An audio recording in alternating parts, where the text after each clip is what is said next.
Yo guys, it's your boy Baller here, and today I'm back with another brand new video. So today I'm gonna be doing the weekly episode of the WFR. And so guys, before I start the video, make sure to like, comment, and subscribe to the channel, as I'm trying to get 100 subscribers before the end of the year. Even though it seems unlikely, but yeah, please help me do a job. And yeah, so now let's start right with the video. And so now we are actually going to be starting with the game that actually took place on Saturday, and we'll start the game between Liverpool and Fulham, which actually ended 2-2 after a brilliant performance from Liverpool after being down to 10 men. And yeah, I think it was a very, very decent performance considering that after that controversial Robertson red card, I think that really we were really lacking in control of the midfield and also having some good chances. But yeah, I think it was still a very, very decent performance, especially from our super subs with if I'm not Darwin Nunez and Diogo Jota coming up clutch, with Darwin Nunez actually providing the assist for Diogo Jota to actually get a goal on his welcome back to the club after a period out on the sideline, if I'm not wrong, after being injured during their game against Chelsea a few months ago. And yeah, I hope this game will actually help boost Liverpool's confidence in order to defend their title lead ahead of Chelsea now, who will actually play Brentford, if I'm not wrong, on in midweek. In midweek, if I'm not wrong, I'm actually not sure. So guys, tell me in the comments down below. But yeah, and so now let's go on to the next game, which was actually in the Bundesliga, and it was actually between Mainz against Bayern Munich, which actually ended up 2-1 to the home side after a double from Lee Jae-sung, which inflicted company's first Bundesliga defeat with Bayern Munich. And I think really that was really a massive shock, as Mainz, if I'm not wrong, weren't doing that well in the table. No, wait, they're actually six, so that's pretty understandable. But yeah, I think that game Bayern should have won it, as they were really dominating Mainz with them having 13 shots. But I think Mainz really were just lucky enough, as they had three big chances, which was actually converted both by DJ Sung. And yeah, so I think that's a very, very disappointing performance from Bayern Munich. And now let's go on to the next game, which was in La Liga, and we're actually going to be talking about the game between Rayo Vallecano against Real Madrid, which actually ended up in a 3-3 draw after a brilliant performance from Rayo Vallecano. And Real Madrid actually came from 2-0 down against local rivals Rayo Vallecano to lead 3-2 before Rayo Vallecano's star man Issy Palazon managed to cancel out a brilliant performance from Real Madrid. And yeah, I think really this performance from Real Madrid is actually not ideal, as considering that even that Barcelona actually, if I don't also drop points, and now Atletico Madrid actually had the chance to actually top the table, which I think no one really expected, considering that people expected Real Madrid to be the strongest team and probably the most commanding team in La Liga. But yeah, so tell me in the comments down below, what is your opinion about that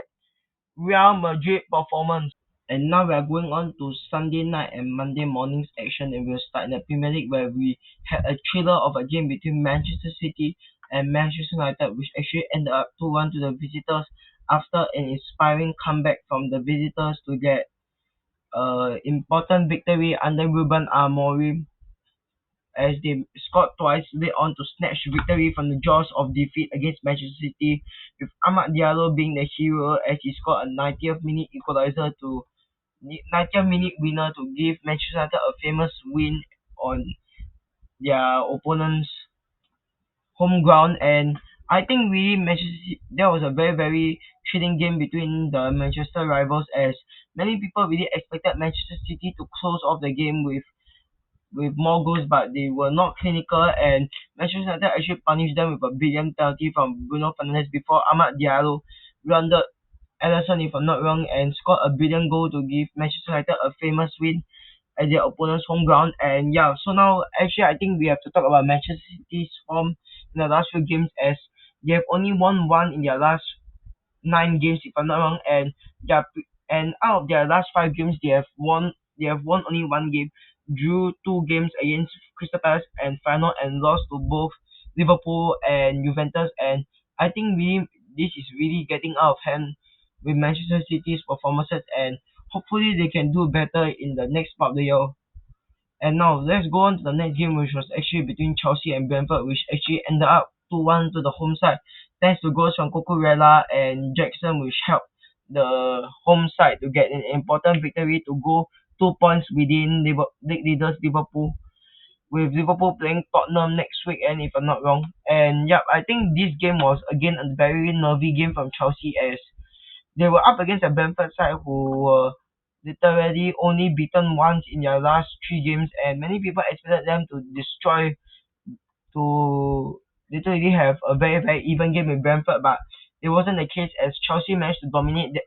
Brentford for majority of the game before Brentford managed to get a goal in the 90th minute thanks to their starman Brian and Bomo. And yeah, so guys, tell me in the comments down below, for those of you who are Chelsea fans, what is your opinion about this game? And do you guys think that you can catch up to Liverpool in the Premier League table? And now let's go on to the last game in the Premier League, which was actually between Southampton and Tottenham, which actually ended up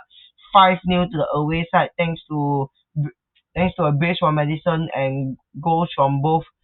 San Min, Dejan Kulusevski and Pat Matassa, as Tottenham plundered 5 first half goals to see off a sorry Southampton in a demolition at St Mary's on Sunday. And yeah, I think this is again another brilliant performance from Tottenham Hotspur, considering they hasn't got a single win in their last 5 games, and hopefully they'll be able to do well for the rest of the season, and hopefully get a brilliant performance against Liverpool, even though I'm hoping that they will get destroyed by Liverpool, as I'm a Liverpool fan. But yeah, I think that was a very, very good performance of Tottenham, and hopefully they can carry this form in not just their domestic games but also in their European games. And now let's go to the game in La Liga, where we had a stinker from Barcelona, as they actually lost 1-0 to Leganes, as they slipped to consecutive home La Liga defeats after being beaten by them on Sunday, opening the door for the chasing pack, as now, if I'm not wrong, it is a three-horse race between Barcelona, Atletico Madrid and Real Madrid, with them all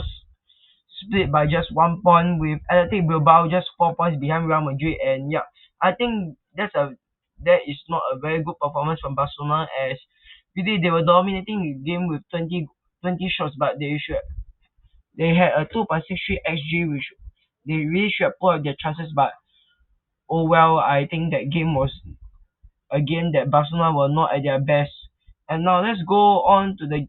last game on Monday, and we'll talk about the game between PSG and Olympic Lyon, which actually ended up 3-1 to the home side, thanks to goals from Ousmane Dembele, Vitinha and Gonzalo Ramos, which actually helped PSG to get back-to-back wins in both the Champions League and League One. And yeah, I think that was a really good performance from PSG, as now they are actually 7 points ahead of Marseille, who are actually in the second position. And for today's recap, I think there's only going to be one game that I have to talk about, which was actually the game between Lazio and Inter Milan, which actually ended up 6-0 to the away side,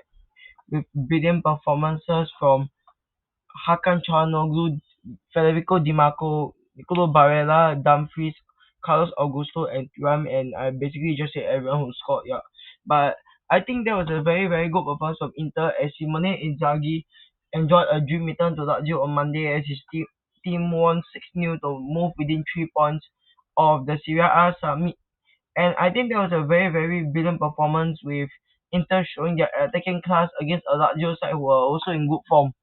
And now let's go on to the best FIFA football awards, which just happened earlier today, and we will start with the best man FIFA the best man FIFA player, which actually went to Vinicius Junior, who had uh who had 48 points after actually missing out on the Ballon d'Or, controversially to Rodri, who actually finished in the second position with him getting 43 points. And the list was ended with Jude Bellingham, who actually got 37 points. And I think it's really quite deserved, considering that Vinicius Junior had quite an outstanding year for Real Madrid, and maybe a bit of not so good memories with Brazil. But I think many people would just focus on his accolades with Real Madrid, which I think are quite commendable. And now we are actually going to be looking at the best FIFA men's goalkeeper, which actually went to Emiliano Martinez for as he managed to beat the likes of Ederson and Unai Simon to the coveted prize after, if I'm not wrong, winning the Yashin trophy at the Ballon d'Or ceremony, if I'm not wrong. So congrats to him. And now we are actually going to be also talking about the best FIFA men's coach, which actually went to Carlo Ancelotti after beating Xabi Alonso and Pep Guardiola to the prize, which I really expected Xabi Alonso to win the prize after having an invincible run with Bayer Leverkusen, but I think Carlo Ancelotti will still take it. And if I'm not wrong, in the Puskas Award, Alejandro Garnacho managed to win the award with his wonderful bicycle kick against Everton. And now on your screen right now is actually the best FIFA men's XI, if I'm not wrong. So tell me in the comments down below what is your opinion about this FIFA men's XI. And now I'm actually going on to the games that actually took place on Thursday morning, and we'll start the game between Monaco and PSG, which was actually a goal fest as it was a 6 goal thriller, which actually ended up 4-2 to PSG after goals from Doué, a brace from Ousmane Dembele and Gonzalo Ramos gave PSG an important win as their unbeaten start to the League One season seemed in doubt at 2-1 down against Monaco, but Luis Enrique's side responded with an exceptional performance to put them 10 points ahead of if I'm not Marseille now in the table. And now we're going on to the next game, which was actually between Arsenal and Crystal Palace in the Carabao Cup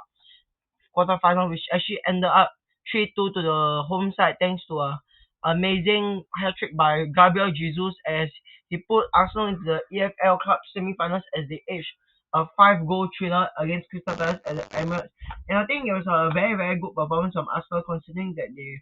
were in so-called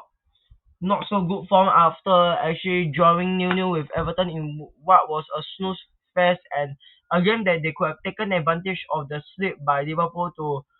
go closer to them in the league table, but they bottled it. But oh well, they actually managed to win this game, which is actually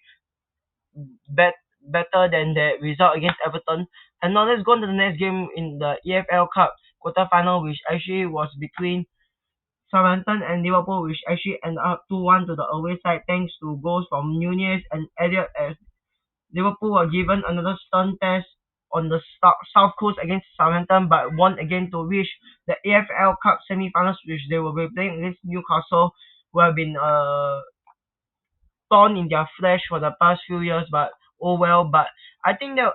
Liverpool really put up a very amazing performance with them playing much of their youngsters yesterday with Trent Noni and Tanner Morton getting rare starts for Arnold Slot's men, and yeah, hopefully they can continue to do better in all competitions. And we will end off the review with the game between Real Madrid and Pachuca in the FIFA Intercontinental Cup final, which actually ended up 3-0 to Real Madrid after their front three clicked with Mbappe, Rodrigo, and Vinicius scoring a penalty to give them a huge win as they won the new Intercontinental Cup with a comprehensive 3-0 victory over Pachuca, clinching their second trophy of the season after actually winning the UEFA Super Cup, if I'm not wrong. And yeah, I think Real Madrid were really, really dominating that game with them having 12 shots, but Pachuca actually proved to be a huge test as they actually also had quite a number of good opportunities to score. But as you know, Real Madrid